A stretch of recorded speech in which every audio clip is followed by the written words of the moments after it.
Okay.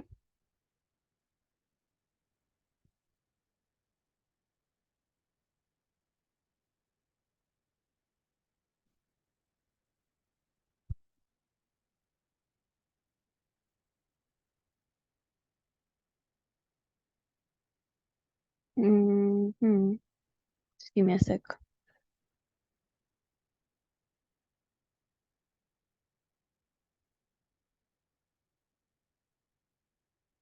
I'm going to go really fast because there's no time. So, what do you guys think this is?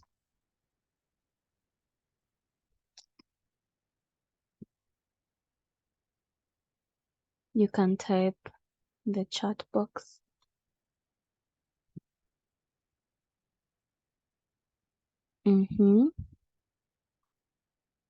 A rapid test.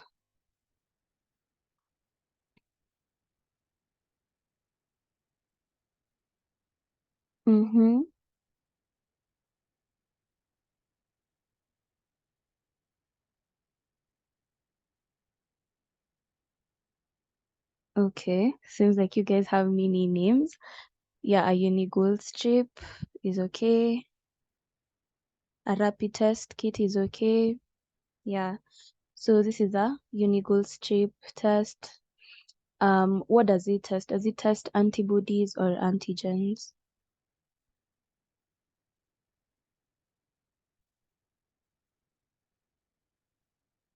Yes, it tests antibodies. Thank you. It tests antibodies in the sample.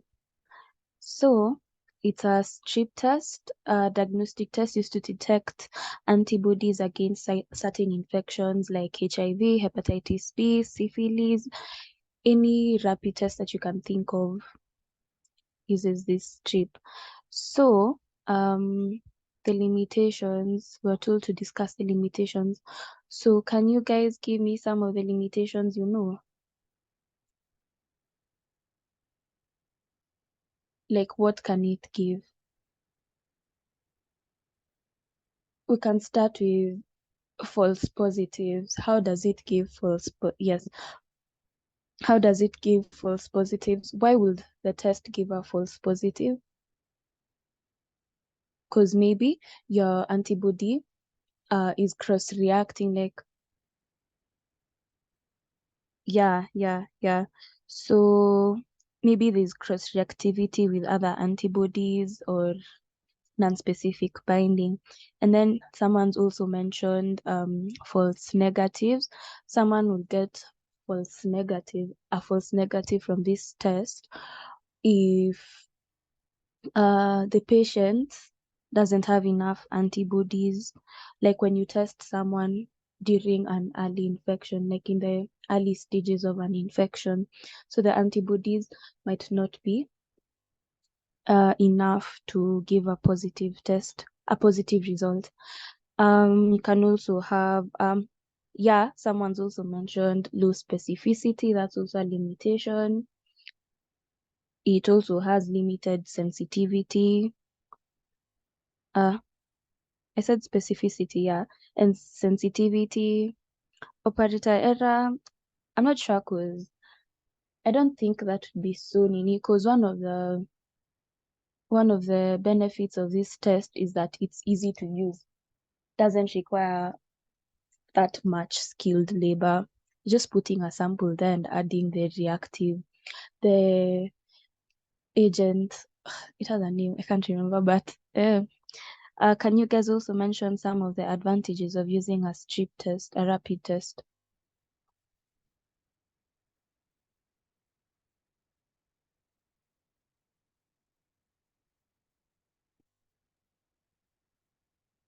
Yeah, it's fast, easy to use, it's cheap. Little to no skill, that's true. Minimal equipment required. Same day diagnosis. Yeah, good. Thanks. So I guess that's okay. We can go to this. So what do the lines indicate? Oh, Excuse me. yes. Yeah, when you're given that strip and you're asked to name the use, I've seen you've indicated plus hepatitis B and C, but now when you're told to, because I can see on the Unigol it's indicated HIV, do you need to mention the rest? The hepatitis B, yeah, this one. Okay, since this one has been written HIV, I feel like it's best if you just mention HIV. Okay. So it's usually 1 mark even. Thanks. So, Unigol strip test, the lines, what do they indicate? So if there's a line at it's usually this circle here is for the sample. This one is the test and no control, and then this is test or test control, whatever, it depends with the strip. So assuming this is the sorry, assuming this is the test and this is the control. So if there are 2 lines there, it will be positive. If there's 1 line at the control and no line at the test, then that means it's negative. Then, or non-reactive. So reactive, non-reactive, and if there's no line, then this is an invalid test. Yeah, I feel like that one is very straightforward. So heterophile antibodies. Does anyone know the definition of a heterophile antibody or what it is? Can you try?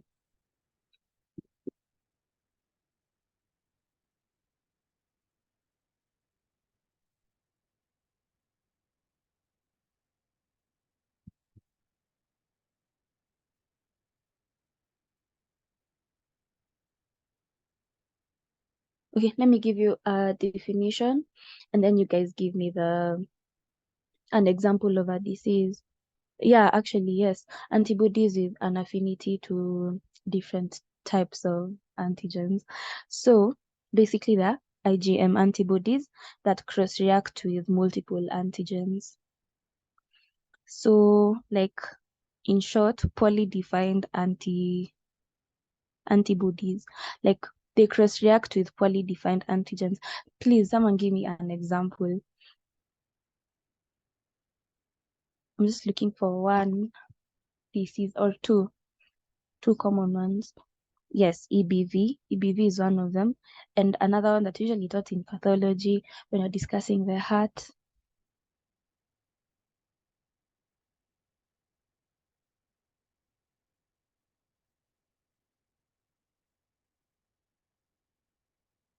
Where an antigen. Yes, that one. So which disease is that?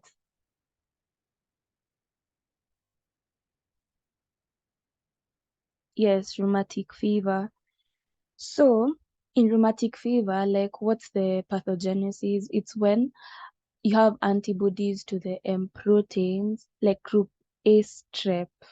They have M proteins or something. They have the antigens that are in group A strep.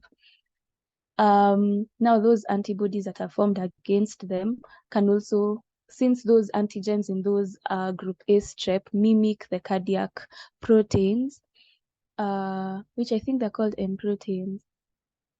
So now antibodies start attacking the cardiac proteins, and that's how you get rheumatic fever. So you see, like those antibodies are reacting with multiple antigens, the group A strep and also cardiac proteins. So that's basically a heterophile antibody. So what was the question? The antibody and abbreviation. Very simple. So heterophile antibody, HAB, or human anti-animal antibody. Just that. Then I've given you the diseases that it's associated with, like Epstein-Barr virus, rheumatic fever. Let's see what else we're supposed to discuss. So this heliotrope rash. Something to note, when you see this rash, it kind of looks like a mala rash that you'd see in SLE. But now the difference between a heliotrope rash and a mala rash is that a mala rash will occur it's a butterfly rash, so at the cheeks. And then a heliotrope rash, you can also see it between the lips and the nose. So at this point, yeah. And then in a heliotrope rash, you have periorbital edema and this rash at the eyelids and redness of the eyelid. So that's a very important difference. And then I remember we were told if you're given, I remember someone asked a question about a malar rash in a dark-skinned person. It usually manifests as darkening of that particular area. You can see the other part of the face is a certain color, and then they have a dark mark, butterfly mark in the cheeks and nose, bridge of the nose. So that's a malar rash as well. You've seen that. Diagnostic value of heliotrope rash, basically. So this heliotrope rash is associated with which disease? Can someone tell us? Does anyone know?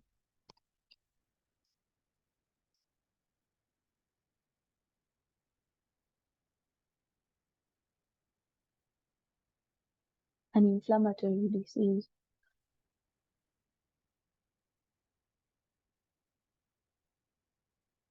And then, yeah, we'll discuss also those differentials. So, heliotrope rash, an inflammatory disease. Yeah, dermatomyositis. Yes. So, it's actually a diagnostic value, by the way, one of the diagnostic values of dermatomyositis. Now, I know this is like a bit going out of topic a bit, but I feel like it's important. Do you guys know the differentials for dermatomyositis, like inflammatory muscle diseases? These are really, really common one that people usually confuse. Arthritis. Another one, I don't want to call it the cousin of dermatomyositis.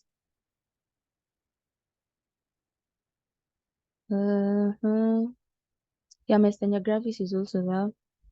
Sjogren syndrome. I'm looking for Nini, the cousin or the brother of dermatomyositis, such that the only differentiating factor is that one involves the skin and the other one does not involve the skin. So in dermatomyositis, you have the name derma, skin, myo, muscle, citis, inflammation of muscles. So polymyositis, inflammation of multiple muscle groups, but does not involve the skin.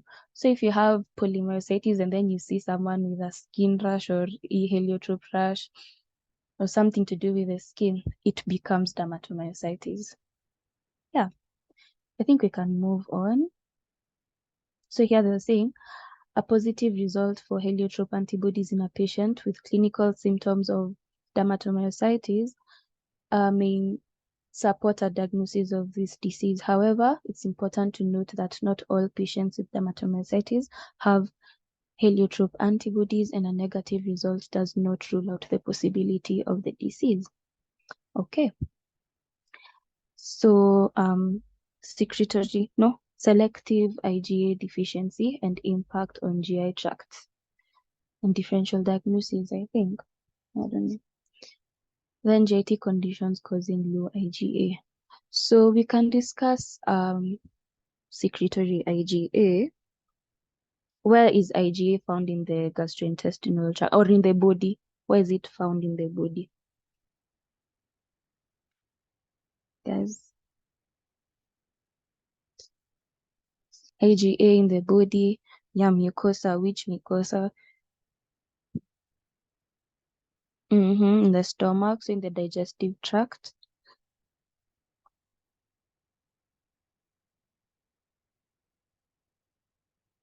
Where else?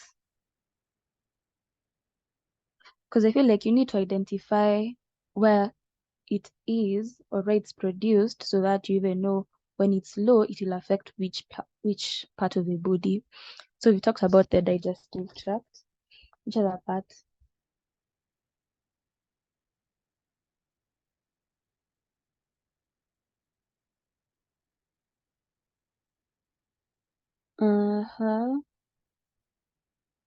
Still digestive.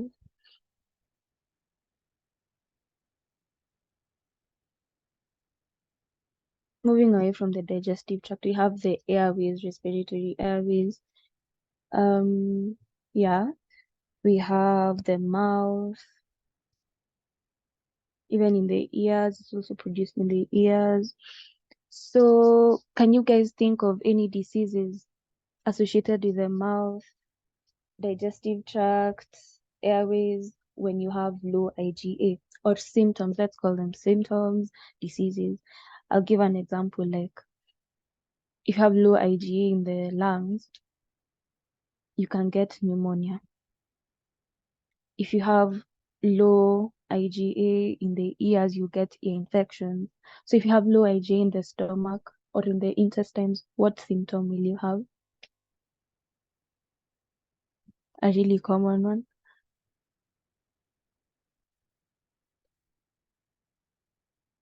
Yeah, diarrhea, yeah. You get diarrhea. You can also have asthma, you can have which autoimmune infection is involved in IgA deficiency? Do you guys know? There are a couple.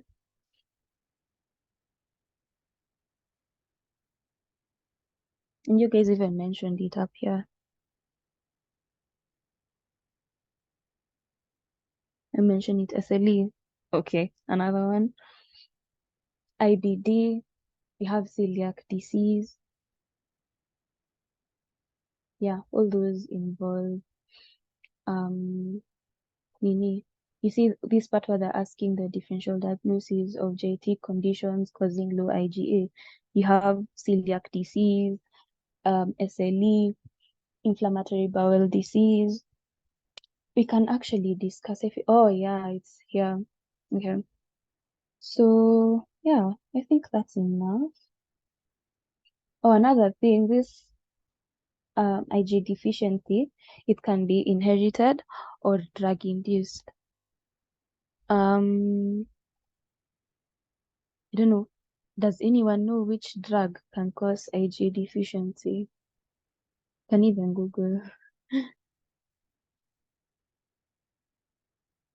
the glycopeptide what's it called? These antimicrobials that are glycopeptide.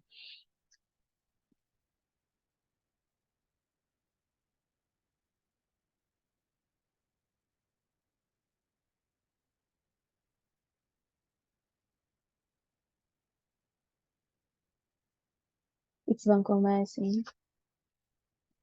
So next question, we can check celiac disease. We discuss celiac disease.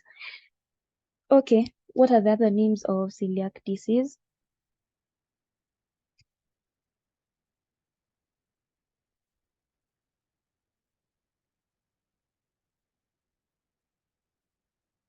Yeah, celiac sprue. Another one.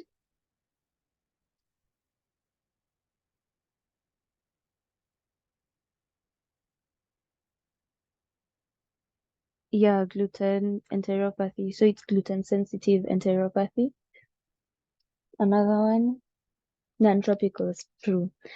So if we go by the name gluten sensitive enteropathy, it's an inflammatory reaction to gluten proteins found in stuff like wheat.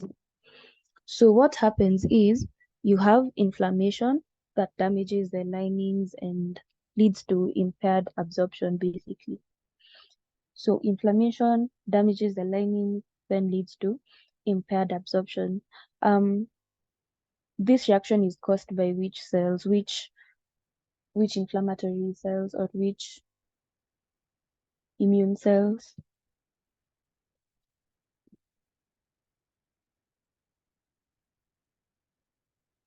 Can you guys try? And feel free to Google, like, say exam.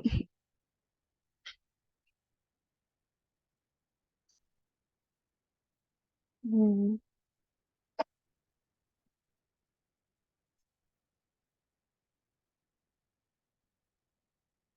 yeah, T cells.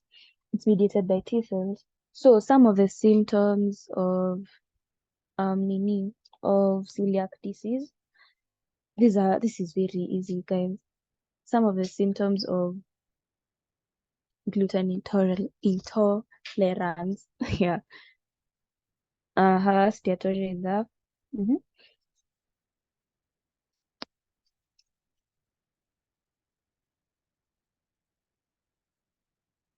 Abdominal cramps, yes. Weight loss is there. Diarrhea. Uh-huh. Bloating. You can even get osteoporosis because remember you're damaging the linings, so you're unable to absorb even other nutrients. So celiac disease can also involve other nutrients, not just gluten. So on histology, I feel like I can't even answer the already explained it. So on histology, you'll see villus atrophy, lymphocyte infiltrates, and crypt hyperplasia. Remember, this is an inflammatory process. Of course, you'll have lymphocyte infiltrates. These are the things that you're going to mention if you're asked. Then the autoantibodies involved are IgA anti-endomysial, IgA anti-tissue transglutaminase, IgA gliadin peptide. So if you want to get this, you can go and check the pathology of celiac disease in detail. I'm sorry guys, but yeah, if it's easier for you to just shika these, then it's okay. So electrophoresis for protein units. Question: what are the units used in Western blotting? I've showed you guys, but okay. Do you know why it's kilodaltons?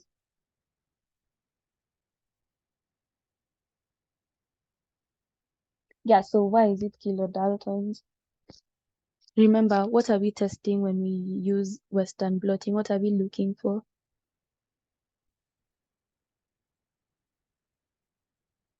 We talked about this in the, proteins. Good. Yeah, that's good. It's kilodaltons because proteins are measured using kilodaltons. Simple. This is a molecular technique. Just a sec. Okay, so hybridization. Okay. Before we get there, Southern blot measures what?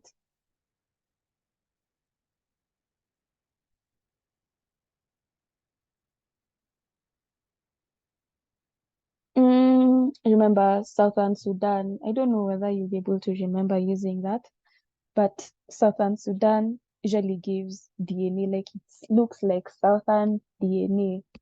So Southern is DNA. Western, we said it's proteins. Northern, RNA, yes. Eastern,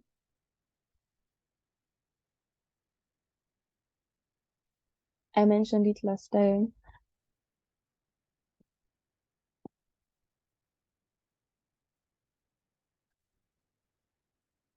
So no, not proteins. Eastern is post-translational modifications. So I didn't even know Southwestern blot exists, but yeah, Southwestern blot, DNA binding proteins. So that's interesting to note. PCR. We discussed PCR a bit, right? What is PCR?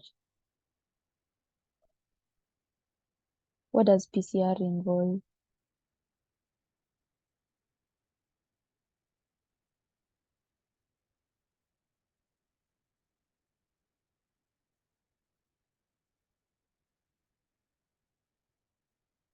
Yeah, it involves amplifying a segment of DNA.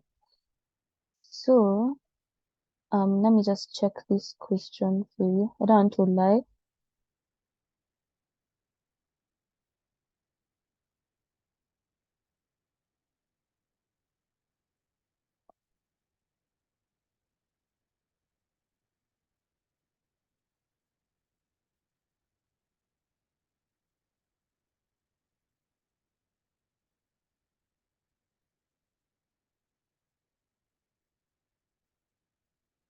In all honesty, I don't know what this blue image is, but I think they just wanted us to discuss hybridization or molecular techniques, basically. It looks like electrophoresis, like, yeah, yeah, it looks like electrophoresis.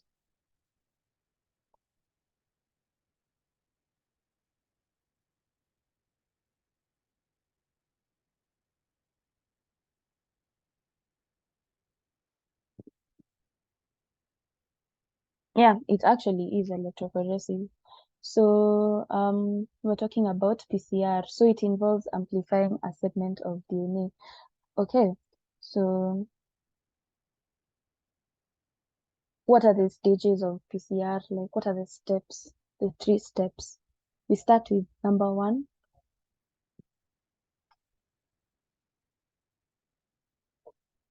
denaturation. Yes. Then let's talk about denaturation. Yeah. What is denaturation? What happens?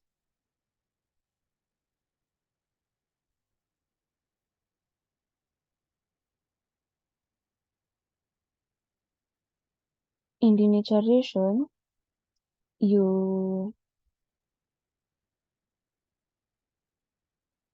you unwinding of doubles. Yeah, unwinding of the double strand. So how do you do that unwinding? You heat to 94 degrees, and then it breaks the hydrogen bonds between the 2 strands of DNA, and it converts it to single-stranded DNA. So you remember you need that single strand so that you can be able to replicate it. And then what happens in step 2? You have denaturation, we cleared that one. So step 2 is annealing. Yeah. So what happens in annealing? It involves primers. So primers are single-stranded sequences of DNA or even RNA, and they serve as a starting point for the DNA synthesis to occur. So in annealing, you add a primer there, and then elongation. Oh, I've mentioned that 3rd step. So elongation. Basically, which enzyme is involved, by the way?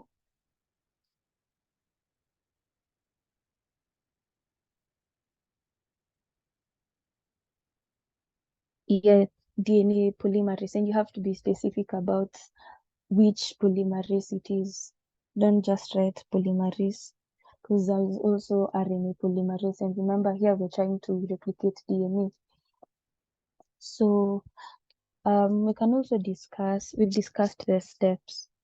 If you want to know the temperature into details, that's okay. So the first one is denaturation is at 94 degrees. Then you lower, in annealing, you lower it to 50 to 60 degrees there. And then in elongation, you raise it to 72 degrees. So, what else can we discuss? The process, definition, applications, yeah. So, can you guys write some applications of PCR there?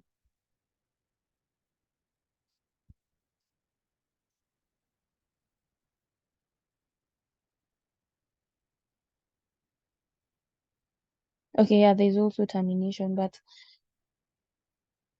if you're asked like the 3 steps, you need to measure on those 3 steps first.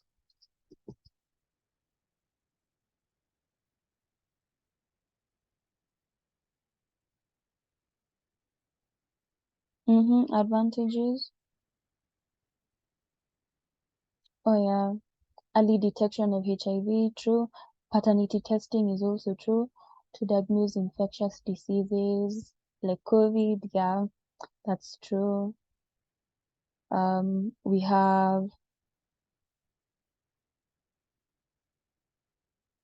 analysis of gene expression, yeah, forensic studies, yes. Diagnose genetic diseases even before birth, that's true. Yeah, so I think those are enough for now. Let's go to, would you guys like us to discuss advantages, disadvantages? Okay, what are the advantages of PCR? It's highly sensitive.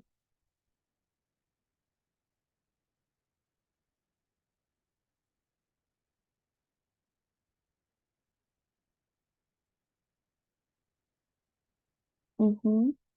Advantages,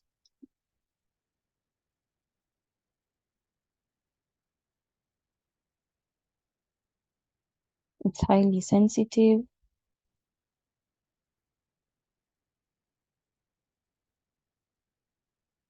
Yeah, it's fast, performed in like 4 to 8 hours.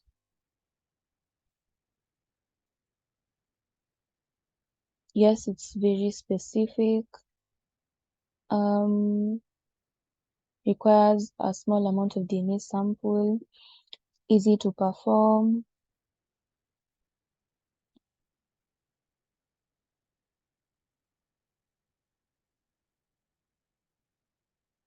It's accurate. Hmm.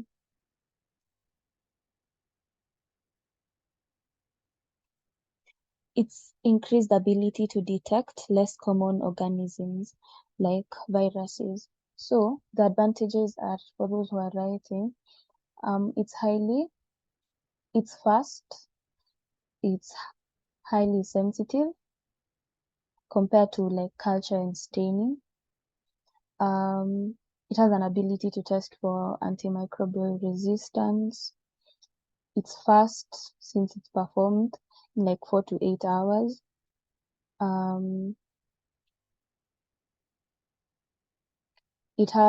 It can detect less common organisms like viruses.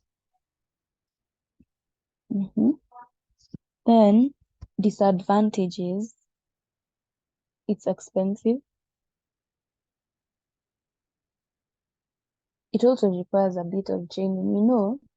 Not just anyone can do it. You have to know those steps. Yes, it can be easy when you compare it with the other molecular techniques, but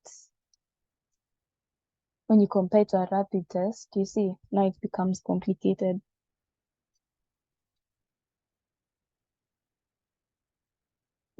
False negative results. Also, when you're testing using PCR, there's a disadvantage when you're looking for microorganisms, since you can amplify normal flora and you think that it's pathogenic and you're just amplifying normal flora. And also you need to use specific primers. That's also a disadvantage. It has a low specificity. It has high sensitivity but low specificity.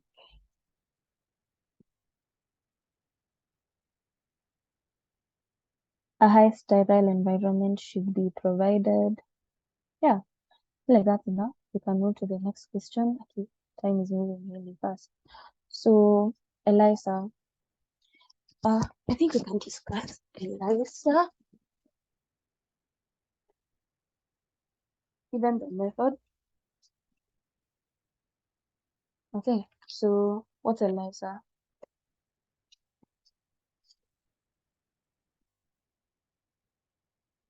It's a technique used to detect presence of antigen in a biological sample. So you guys know the many types of ELISAs. So, can you guys mention them, like those types?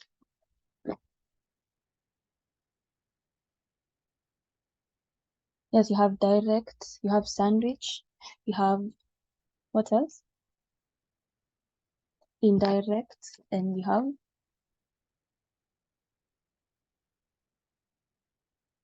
there's the last one, there's another one.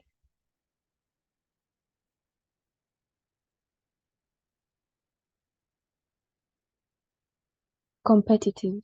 you also have competitive. So let's start with direct. Direct is direct. You have a well. Wish I could write. Let me see.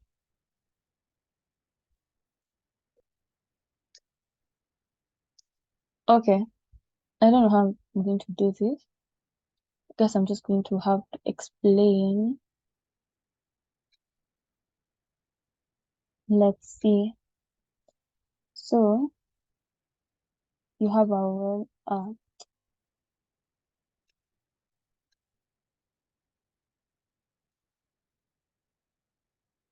Oh, that's fine. I'm looking for this.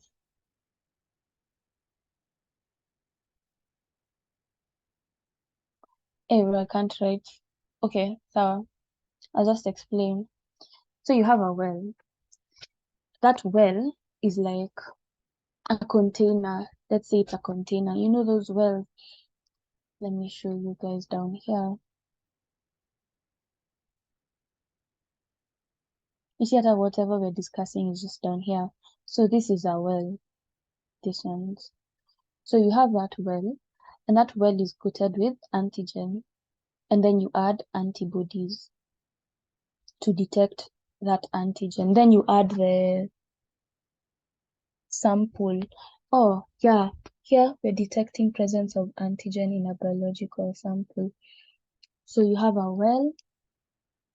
Will it be coated with antibodies or antigens? Let me just confirm that.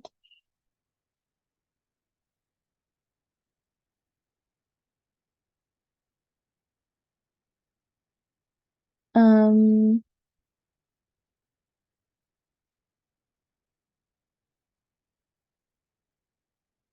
so here you'll have no.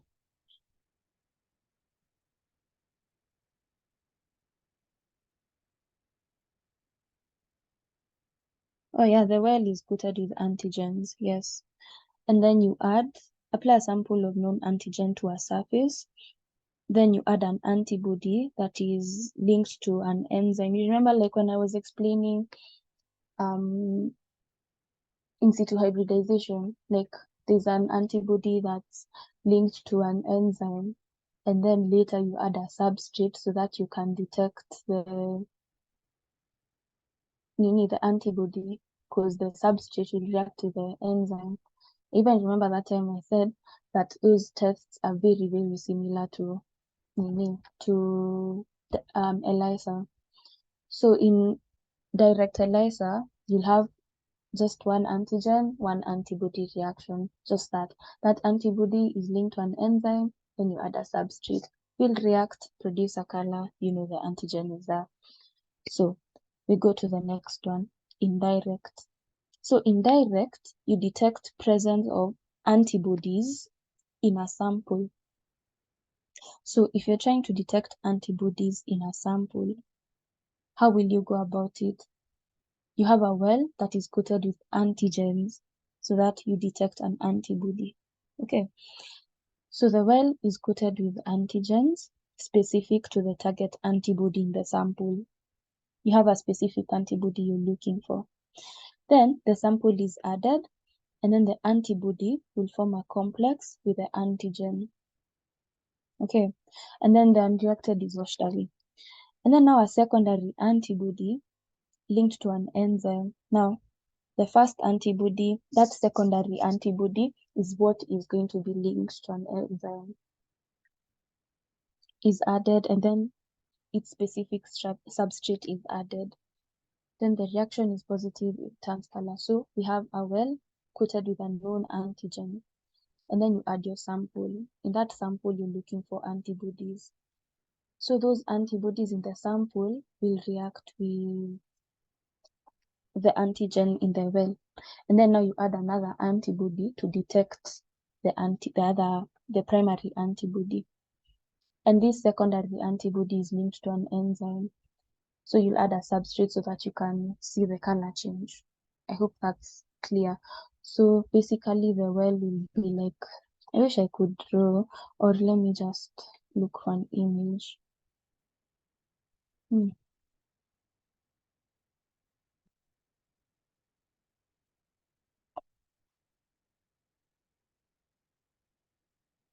Oh my days. Oh my days. Oh my days. Oh my days. Oh my days. Chill.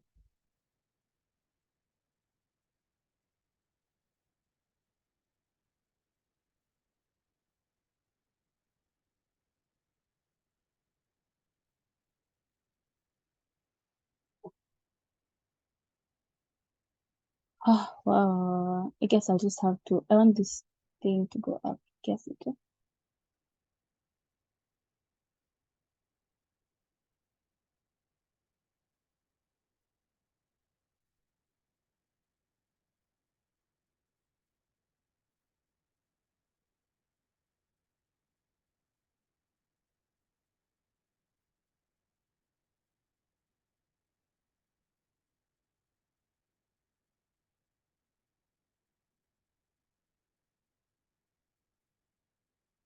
Okay, so yeah, I feel like this is important because once you get this, then you'll be able to get all the other types of molecular techniques.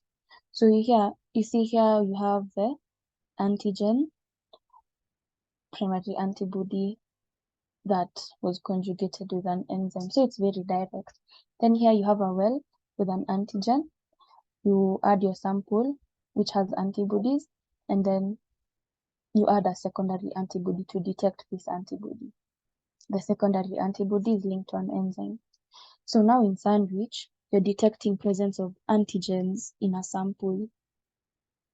So your well is coated with antibodies. Okay, so that's the difference. In indirect, well is coated with antigens. In sandwich, well is coated with antibodies because you're trying to detect antigen. Well is coated with antibodies.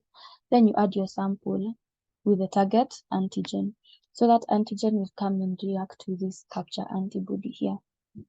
And then now you add a secondary antibody linked to an enzyme to detect the antigen that reacted.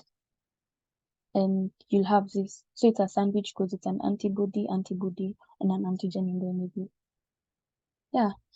Then in competitive ELISA, now this one is the one that's a bit iffy. So first, you'll have a sample. Let's not even look at this image, Panza. You'll have a well, you'll have a container. In that container, you'll incubate antibodies with a sample containing antigens. So in competitive, you're detecting presence of immune complexes. Remember, indirect, it was presence of antibodies in a sample. Sandwich, it was presence of antigens in a sample. Competitive, presence of immune complexes. So you'll have a well, you incubate antibodies with a sample containing antigens. So the complexes will form, those antibodies and antigens will react. Then you take that incubated sample and you add it into a well with antigen, a well that is coated with antigen. So that the remaining antibodies that did not react will react to the antigen in that well. I hope I'm clear, like I'm not confusing you guys.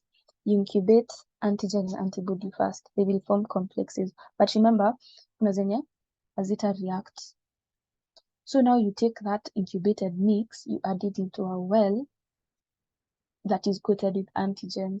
The remaining antibodies will react with the antigens in the well. And those that have been bound will not react. And then the higher the antigen in the sample, the less the absorbance. So here you'll have to test for absorbance when you're using competitive. Remember the sentence is, the higher the antigen in the sample, the less the absorbance. Because, I think it's because the higher the antigen in the sample, also, you remember we added antibodies, we mixed them with antibodies, so they'll react. And then when you add it into an antigen coated well, there won't be as many antibodies to react, so there won't be like those complexes formed, they won't be as many, so the absorbance will be less. Yeah. I hope I understood and I've explained everything very well to you guys. If you haven't understood, you can just check YouTube. They explain really, really well those videos. So let's go back to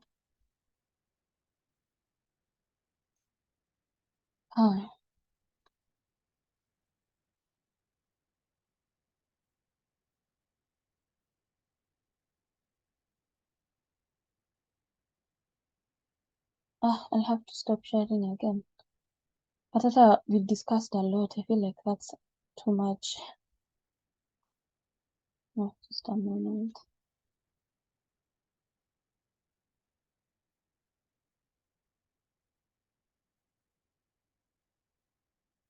But it is that we've discussed quite a lot and we've covered most of the questions down here. So, where were we? Yeah, we've discussed ELISA. So you'll just go check uses of ELISA. We have screening of HIV antibodies, testing of West Nile virus antibodies. Okay, so you'll just go check the uses and then advantages. I'll just mention them really quickly, but you guys can also mention some in the chat box and I'll be reading them.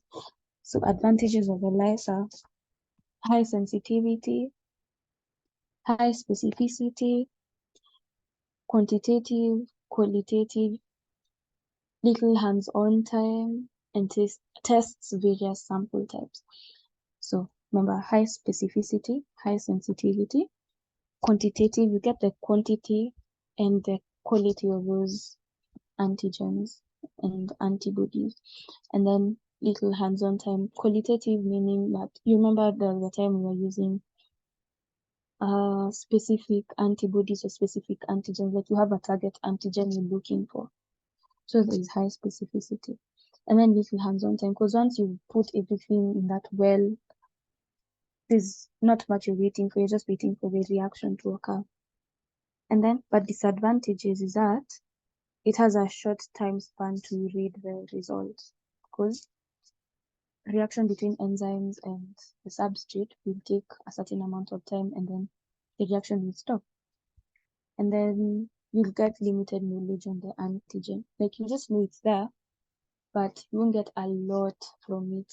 You won't get a lot of knowledge from just an ELISA. You'll have to employ other methods. Okay. We discussed this maybe last time, so I'm not going to discuss it again.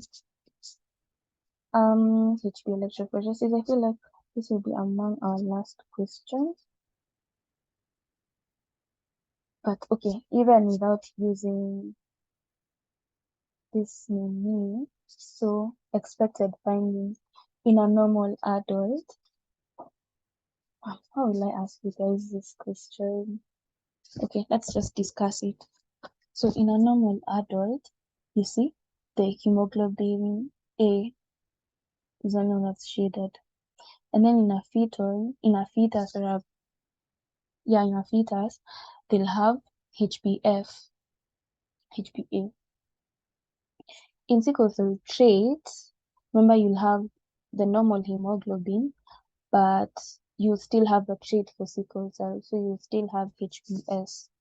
That's why S and A will be marked here. But in sickle cell anemia, you don't have the normal hemoglobin, so HbS is the one that's a lot. I don't want to explain anything about HbF because I'm not sure. Then HbC trait. Remember, if you have the trait, it means you have the normal hemoglobin. It's only that you have that trait of what's it called? The abnormal hemoglobin, yeah. So you'll have normal A, HbA, but you'll have that HbC as well. But in HbC disease, you don't have HbA. You only have HBC. Then HBsC disease, it means you have HBs and HBC. So SC. Then this is just a control. So this question in the exam, it might just come as in the spot, it may just come as these values, and then it will to deduce which one is a sickle cell anemia, which one is a, because you have the controls here. So as long as you come and see what stands for what, you'll be good to go. Very direct.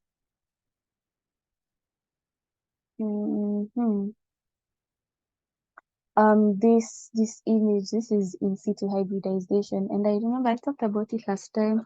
Parents, here you can just check the first video. We were discussing MCQs, and I really talked about in situ hybridization. Yeah. So this is how it looked. Remember, we were saying you look for two things. You ask yourself two questions. Is there mRNA in this sample, in this tissue, and where is it?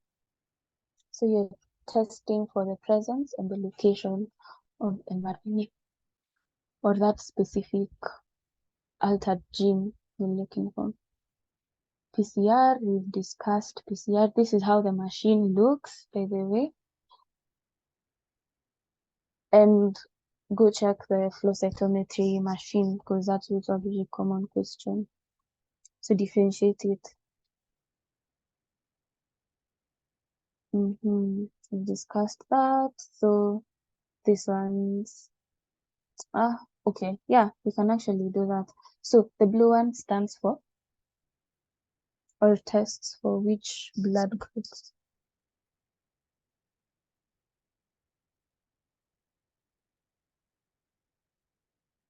Yeah, it's anti-A. So and the yellow one, anti-B, and the gray one, anti-D. Yeah, remember, I don't know what we're talking about. I think it was hematology. We were told, oh yeah, it was a chart. I think the hematology guys will just tell you guys. We were told something about writing anti-B and just writing B there. I can't remember, but I'll tell you in the next session for sure. So these ones are used for ABO blood grouping. Now this one, this is anti-human globulin. We also discussed direct and indirect Coombs test last time. But we can also do it again. So Coombs reagent, this is a Coombs reagent, it's green, anti-human globulin. It tests for presence of complement or antigen, antibodies on the surface of a red cell. That's direct Coombs test. Tests for presence of antigen or complement or antibodies on the surface of the red blood cell or other cells. But in indirect Coombs test, the testing for presence of antibodies only, not complement, in the serum of the mother. The serum of the mother. Yeah.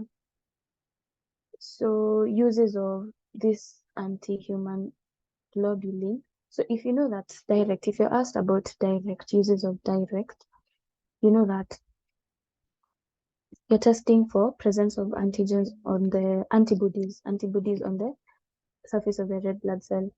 So going by that, we can see cross-matching of recipients, diagnosis of autoimmune hemolytic anemia, diagnosis of hemolytic disease of the newborn, diagnosis of drug-induced hemolytic anemia, cross-matching of recipient and donor's blood. I feel like this is at a more of hematology and your guys are going to do that, so I'll leave it to them. So what's this thing? What's this instrument?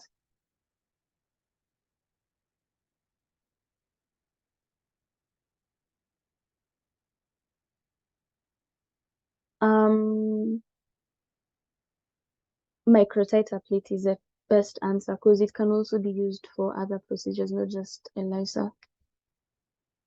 So microtiter plate is the best.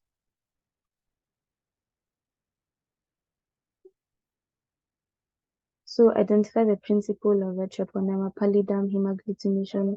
Okay, so I guess we'll just pick up from there because time is up and we still have